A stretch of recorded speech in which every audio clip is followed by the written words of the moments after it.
ചോദിക്കട്ടെ, ഈ വിധി വരുന്ന അന്ന് തന്നെയല്ലേ നമ്മളെ ഏറ്റവും സ്നേഹിക്കുന്ന ശ്രീ മോഹൻലാൽ ആ പോസ്റ്റർ റിലീസ് ചെയ്യുന്നത്? ഒരു നിമിഷം ചിന്തിക്കണം, ഞാൻ എന്താണ് ചെയ്യുന്നത് എന്ന് അദ്ദേഹം പോലും ചിന്തിച്ചില്ലല്ലോ എന്നാണ്.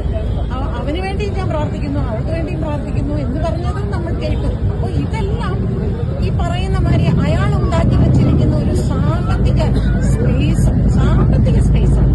അതാണിപ്പോൾ നമ്മൾ കണ്ടത്. സത്യം പറഞ്ഞു കഴിഞ്ഞാൽ ഈ സ്ത്രീക്ക് എന്തോ കുഴപ്പമുള്ള പോലെയാണ് തോന്നുന്നത്. ഇവിടെ അതായത് ദിലീപ് കുറ്റക്കാരനല്ല എന്ന് കോടതി വിധി വന്നതിന് ശേഷം ഇവരങ്ങ് ഉറഞ്ഞുതുള്ളി നടക്കുകയാണ്. ദിലീപിനെ കുറ്റക്കാരനാക്കണം എന്നുള്ള ഒരു മൈൻഡോട് കൂടിയാണ് ഇവര് ഇറങ്ങി നടക്കുന്നത്. അല്ലാതെ അതിജീവിതയ്ക്ക് നീതി കിട്ടാൻ വേണ്ടിയിട്ടാണോ?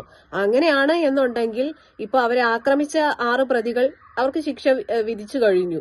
ഇതിന്റെ യഥാർത്ഥത്തിൽ ഗൂഢാലോചന നടത്തിയത് ആരാണോ അവരെ കണ്ടുപിടിക്കുക, അല്ലാതെ തെറ്റ് ചെയ്തിട്ടില്ല എന്നുള്ളത് ഉറപ്പുവരുത്തിക്കൊണ്ട് കോടതി കുറ്റവിമുക്തനാക്കിയ ദിലീപിന്റെ പുറകെ ഇങ്ങനെ നടക്കുക. അപ്പൊ ഈ അടുത്ത ദിവസം ദിലീപിന്റെയും ലാലേട്ടന്റെയും പുതിയൊരു സിനിമ റിലീസ് ആവുന്നുണ്ട്. അതിന് ലാലേട്ടൻ ആ ഒരു പോസ്റ്റർ പബ്ലിഷ് ചെയ്തു എന്ന് പറഞ്ഞത് ഇപ്പൊ ലാലേട്ടന്റെ മുതോട്ട് ഇവര് കേറുക.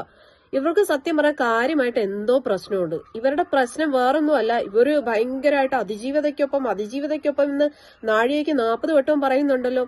ഈ പറയുന്ന ഒരു നടി മാത്രമല്ല ഇതേ രീതിയിൽ അനുഭവിച്ചിട്ടുള്ള ഒരുപാട്, സമൂഹത്തിൽ ഇതേ രീതിയിൽ പീഡിപ്പിക്കപ്പെട്ടിട്ടുള്ള ഒരുപാട് സ്ത്രീകളുണ്ട്. എന്തുകൊണ്ട് അവരെയൊന്നും ഇതുപോലെ സപ്പോർട്ട് ചെയ്യാതെ ഈ നടിക്ക് പ്രാധാന്യം കൊടുത്തുകൊണ്ട് അതിജീവിതയ്ക്കൊപ്പം എന്നിവര് പറയുന്നു? അപ്പൊ അതിന് കാരണം ഇതൊരു നടിയാണ്. അപ്പൊ ഇവരുടെ കൂടെ ഇത്രയും സപ്പോർട്ടായിട്ട് നിന്നു കഴിഞ്ഞാൽ മീഡിയ അറ്റൻഷൻ കിട്ടും, ഇവരൊന്ന് തിളങ്ങും. അതിനു വേണ്ടിയിട്ടാണ് ഇവർ ഈ കിടന്ന് കാണിച്ചു കൂട്ടുന്നതെന്നുള്ളത് സത്യം പറഞ്ഞു കഴിഞ്ഞാൽ എല്ലാവർക്കും മനസ്സിലാകും.